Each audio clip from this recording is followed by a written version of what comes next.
Hi, ಇದು Monday morning ಅಣ್ಣ ಅತ್ತಿಗೆ ಶಿವಮೊಗ್ಗಕ್ಕೆ ಹೊರಟಿದ್ದಾರೆ. ಅವರು ಪ್ರತಿ ವಾರ ಸ್ಯಾಟರ್ಡೆ ಬಂದು ಸಂಡೇ ಇದ್ದು ಮಂಡೇ ವಾಪಸ್ ಶಿವಮೊಗ್ಗಕ್ಕೆ ಹೋಗ್ತಾರೆ.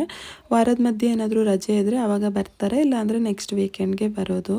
ಸೊ ಇವಾಗ ಬ್ರೇಕ್ಫಾಸ್ಟ್ ಮುಗಿಸ್ಕೊಂಡು ಶಿವಮೊಗ್ಗಕ್ಕೆ ಹೋದರು. ಹಾಗೆ ಇಲ್ಲಿ ನನ್ನ ಮಗನಿಗೆ ಆರ್.ವಿ ಟಿ ಶರ್ಟ್ ಹಾಕಿದ್ದೀನಿ. ಲಾಸ್ಟ್ ವ್ಲಾಗಲ್ಲಿ ಹೇಳಿದ್ದೆ ಅಲ್ವಾ, ಮಳೆಯಿಂದಾಗಿ ಬಟ್ಟೆ ಒಣಗ್ತಾನೆ ಇಲ್ಲ ಅಂತೇಳಿ. ಅದರಲ್ಲೂ ನನ್ನ ಮಗನಿಗೆ ದಿನಕ್ಕೊಂದು 3 ಜೊತೆ ಬಟ್ಟೆನಾದರೂ ಚೇಂಜ್ ಮಾಡಿಸ್ತೀನಿ. ಮಳೆಗಾಲ ಆಗಿದ್ದರಿಂದ ಹೊರಗಡೆ ಸ್ವಲ್ಪ ಆಡಿದರೂ ಸಾಕು ಮೈಯೆಲ್ಲ ಮಣ್ಣಾಗುತ್ತೆ. ಜೊತೆಲೆ ಏನಾದರೂ ತಿನ್ನಿಸಿದ್ದು ಕುಡಿಸಿದ್ದು ಎಲ್ಲ ಮೈ ಮೇಲೆ ಚಲ್ಕೋತಾನೆ.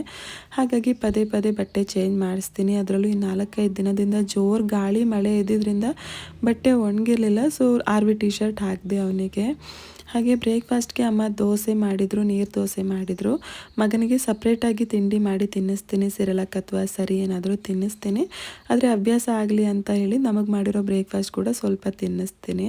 ಹಾಗೆ ಕಾಫಿ ಪೌಡರ್ ಖಾಲಿ ಆಗಿತ್ತು ಅಂತ ಹೇಳಿ ಆರ್ವಿಗೆ ಅಂಗಡಿಗೆ ಹೋಗಿ ತೊಗೊಂಡು ಬರೋದಕ್ಕೆ ಹೇಳಿದೆ. ಅವಳು ಕಾಫಿ ಪೌಡರ್ ಜೊತೆಗೆ ಚಿಪ್ಸ್ ಕೂಡ ತೊಗೊಂಡು ಬಂದಿದ್ದಾಳೆ. ಮಗ ದೋಸೆ ಸ್ವಲ್ಪ ತಿಂದ, ಹಾಗಾಗಿ ಸಿರಲಾಕ್ ಸ್ವಲ್ಪ ಮಾಡಿ ತಿನ್ನಿಸ್ದೆ. ಅದಾದಮೇಲೆ ನಾನು ಬ್ರೇಕ್ಫಾಸ್ಟ್ ಮಾಡಿ ಮಗನ್ನ ಮಲಗಿಸಿ ಇವಾಗ ಆರ್ವಿಗೆ ಓದಿಸ್ತಾ ಇದ್ದೀನಿ. ಹಾಗೆ ಹಾಲಿಡೇಸ್ ಹೋಮ್ವರ್ಕ್ ಕೂಡ ಸ್ವಲ್ಪ ಕೊಟ್ಟಿದ್ದಾರೆ, ಅದನ್ನು ಕೂಡ ಮಾಡಿಸಿದೆ.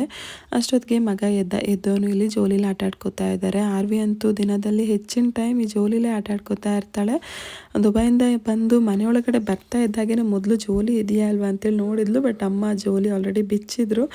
ಮತ್ತು ಅಮ್ಮಮ್ಮನ ಹತ್ರ ಜಗಳ ಮಾಡಿ ಕಟ್ಟಿಸ್ಕೊಂಡು ಅದರಲ್ಲೇ ಆಟ ಆಡ್ತಿದ್ಲು. ಇವಾಗ ತಮ್ಮ ಕೂಡ ಜೊತೆಲಿ ಸೇರ್ಕೊಂಡಿದ್ದಾನೆ, ಇಬ್ಬರು ಆಟ ಆಡ್ಕೋತಾ ಇದ್ದಾರೆ. ಹಾಗೆ ಮಧ್ಯಾಹ್ನದ ಊಟಕ್ಕೆ ಮಗನಿಗೆ ಕಿಚಡಿ, ಹಾಗೆ ನಮಗೆ ರೈಸ್, ರಸಮ್ ಮತ್ತು ನನ್ನ ಫೇವ್ರೆಟ್ ಫಿಶ್ ಫ್ರೈ.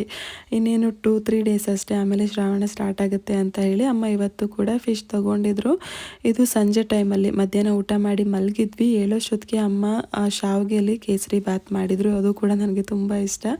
ಹಾಗೆ ನಾನು ಸಂಜೆ ಟೈಮಲ್ಲಿ ಕಾಫಿ ಟೀ ಏನು ಕುಡಿಯಲ್ಲ, ಬಟ್ ಜೋರು ಗಾಳಿ ಮಳೆ ಇತ್ತು. ಆ ವೆದರ್ ನೋಡಿ ನನಗೆ ಬಿಸಿ ಬಿಸಿಯಾಗಿ ಟೀ ಕುಡಿಬೇಕು ಅನ್ನಿಸ್ತು. ಹಾಗಾಗಿ ಅಪ್ಪ ಅಮ್ಮನ ಜೊತೆ ಕೂತ್ಕೊಂಡು ಟೀ ಕೂಡ ಕುಡಿದೆ. ಅಷ್ಟೊತ್ತಿಗೆ ಮಳೆ ಕಂಪ್ಲೀಟಾಗಿ ಕಡಿಮೆ ಆಗಿ ಸ್ವಲ್ಪ ಬಿಸಿಲು ಕೂಡ ಬಂದಿತ್ತು. ಸೊ ಮಕ್ಕಳನ್ನ ಹೊರಗಡೆ ಆಟ ಆಡೋದಕ್ಕೆ ಅಂತೇಳಿ ಕರ್ಕೊಂಡು ಹೋದೆ. ಇಬ್ಬರು ಮೈಯೆಲ್ಲ ಕೆಸರು ಮಾಡ್ಕೊಂಡು ಬಿಟ್ಟರು. ಮತ್ತು ಇಬ್ಬರಿಗೂ ಸ್ನಾನ ಮಾಡಿಸಿ ಬಟ್ಟೆ ಎಲ್ಲ ಚೇಂಜ್ ಮಾಡಿಸ್ಕೊಂಡು ಬರೋಷ್ಟೊತ್ತಿಗೆ ಇಲ್ಲಿ ಅಮ್ಮ ಅಪ್ಪ ಗಾಳಿ ಮಳೆಗೆ ಗೇಟೆಲ್ಲ ಬಿದ್ದೋಗಿದೆ ಅಂತೇಳಿ ಅದನ್ನು ಸರಿ ಮಾಡ್ತಾಯಿದ್ರು.